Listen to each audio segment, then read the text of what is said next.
So Peter brought up 2 passports as his props, and Benjamin didn't need props.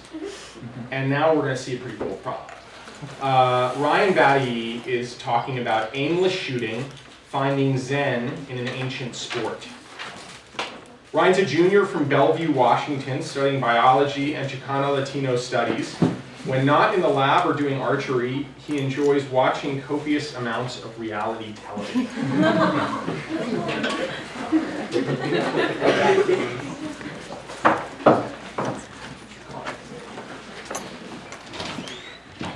Thanks for the intro, Jeff. Hi everyone, I'm Ryan. And before I start, if any of you have any questions about like being pre-med or like which trashy TV shows are the best, let me know. Also, if my talk compels you to want to learn archery, we definitely have the resources to let you do that. You don't need any experience or equipment. We can provide that, all of it for free. So yeah, just hit me up later. But I'm here now to talk about archery, more specifically the mental aspects of the sport, which I think are pretty interesting and unique. So to give you some context of what an archery competition looks like, you're basically shooting between 64 and 120 arrows, the same distance at the same target from the same spot. So you might use a bow like mine, which is called a compound bow. It has lots of fancy stuff on it that helps me out. Or you might use a recurve bow, which is more like what you see in the movies, like what Katniss uses.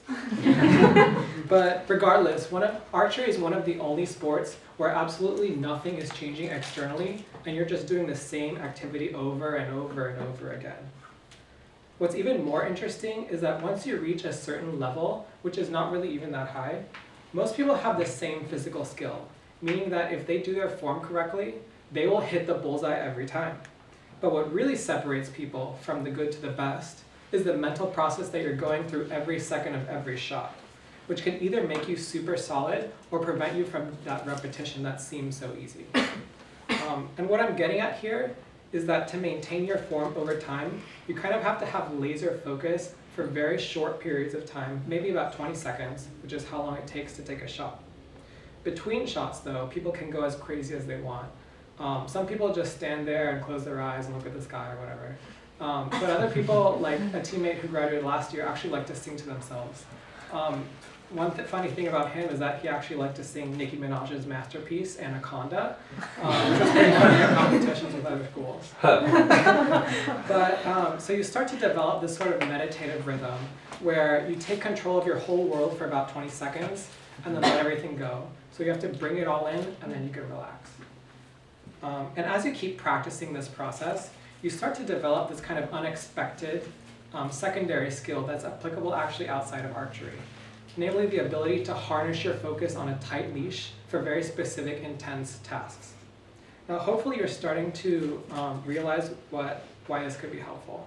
So just think, like that problem set that you're procrastinating now by coming to this talk, you could do that without checking Facebook or Netflix every 3 minutes. But there's really great value in being able to practice harnessing your focus while also doing the sport, which turns out to be a survival skill for many people in the world. So just to wrap up here, as I was thinking what to call this talk, I thought back to one of my experiences with a coach, where this rule of focus and meditation was kind of broken a little bit. So one of my biggest personal challenges when doing archery is that I actually have a hard time lining up the center of my scope with the bullseye of the target, which kind of seems stupid, right? But once you get all set up to shoot, so you kind of pick up the bow, you put the arrow in, you draw back the string, you have this thing called an anchor to make you more consistent, then I actually have a trigger. So I put my thumb on the trigger and I'm all ready to go. At that point, there's a lot of different forces, both mental and physical at play. And you have to balance them all to reach your center so that your arrow can hit the center. And what I often end up doing is I kind of aim off. So I'll aim like in the red where I really want to be in the gold. And I'll sit there for a while until I get so tired that I just have to shoot. And then I just kind of throw my bow and shoot at the same time, which is both kind of dangerous and not very accurate. So I asked my coach about this. And he told me that my problem is that I'm trying too hard, which seems like kind of a bad problem to have because if you try to fix it, are you trying now more too hard? So after cultivating all that mental strength to be able to repeat the same complicated series of steps, he told me that I just needed to relax and let it happen. In fact, he told me not even to aim at all, just to kind of look towards the center of the target, and that my brain would subconsciously make up the difference. And you know, it sounds stupid, but he was standing right behind me and made me do it. So I did it a couple of times, and it actually worked. And at some point after all that practice and intention and focus, you just have to sit back and relax and let things happen. And I'm actually going to leave you with that, so thank you.